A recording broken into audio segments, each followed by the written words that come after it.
University. My responsibility was project leader or the senior project engineer. We began to work on the design of a microchip that, when it was completed, was 0.75 millimeters in diameter, 7 millimeters long. It was the size of 1/4 of a grain of rice. Again, I want to say that I was not a Christian and there were no Christians there. They said they wanted this to have a power source and be able to emit a signal. And they told us they wanted us to use lithium as a battery source. Lithium's used in watch batteries, it's used in heart pacemaker batteries, it's used in a lot of places. I designed into this microchip a little charging circuit that would charge that battery. This sounds like a lot of technical things coming together, but if you'll bear with me 1 minute, you'll see what God has laid out about this microchip. When we discovered that we needed to be able to charge that battery, I needed a temperature change, a change in temperature, to cause current to flow through that little charging circuit that would charge the battery. So we began to investigate and find out where in the body does the temperature change the most rapidly. We spent over $1 million in taxpayer money, and when the results came back, there was a lot of information. We divided it up amongst 3 teams and then came back together with that information.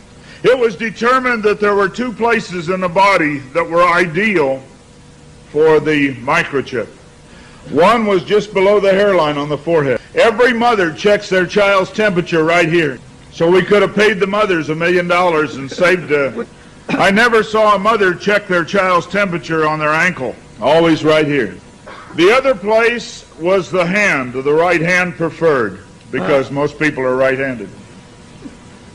This didn't bother me, and it didn't bother anybody else on the team. The hand seemed a good place. Nobody wanted it here. And so the design work, everything was completed. The microchip was done. You're seeing it now on some of the Discovery Channel presentations. There are people who have received it already. It is real. It's not something that's coming way down the road. They gave me a Bible.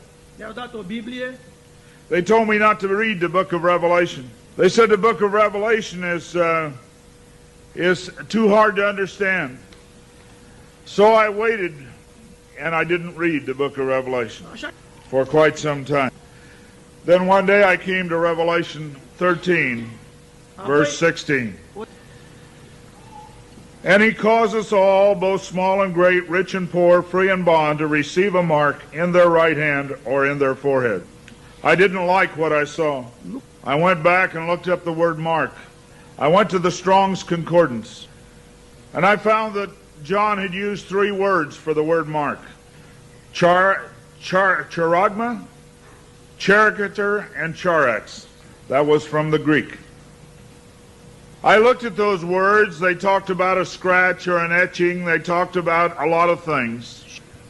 And I said, God, this isn't it. We didn't do it. He said, go to the word for 666. The word is chixastigma. In the Greek, it says to go to 4742 as a cross. The last half of the word chixastigma. And when I looked at what it says stizo, i.e. to stick, to prick, a mark incised or punched into for recognition of ownership. I thought about the little injection tool. The end of it is called an incisor. I began to weep and I began to cry, and I said, oh God, what have we done? I couldn't believe that this lined up with what we had developed. And I began to run from God. I didn't run away from the church, I ran into the church. I tried to do as many things as I could to atone for this. But I want to tell you something, as God is my witness here tonight, this got in the way.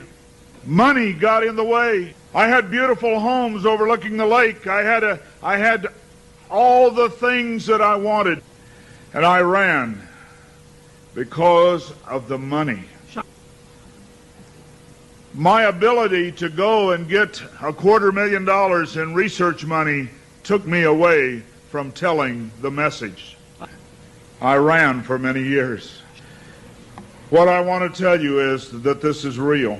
The microchip implant is real. Credit cards are failing.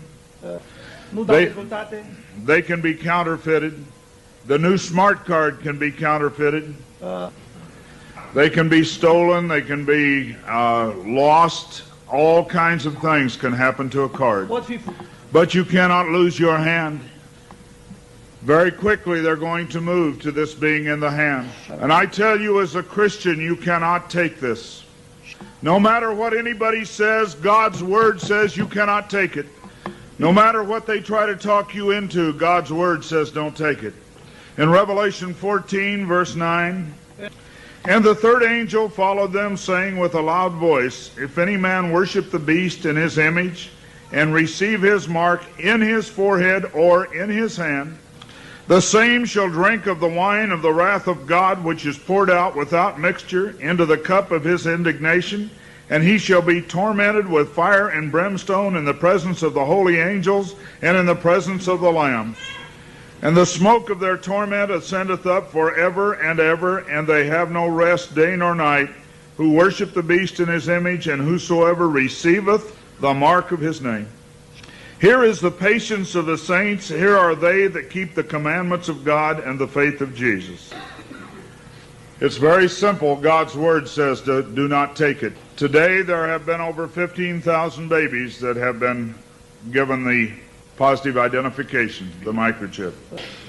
Many companies are using the microchip as identification in their top-level employees. The Immigration Naturalization Service has a better passport, the human hand.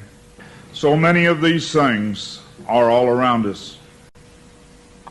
We talk about the signs of the New World Order.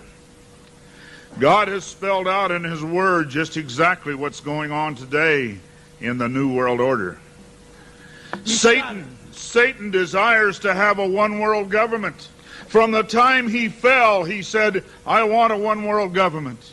He wants to replace God. And so we see a government put together by men, a one-world government. The signs of the times are all around us.